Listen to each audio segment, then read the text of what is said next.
उसी दौरान उसी दौरान उनकी मुलाकात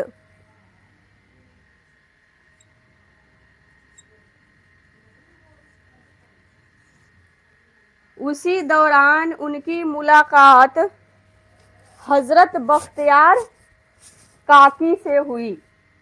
ये जो नाम है जी बख्तियार काकी, ये बहुत ही इम्पोर्टेंट नाम है, इसको आप लोग याद रख लीजिएगा, कोई भी एग्जाम में ये पूछा जा सकता है। ठीक है जी।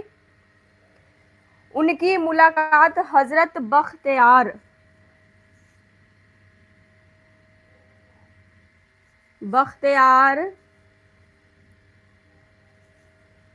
काकी से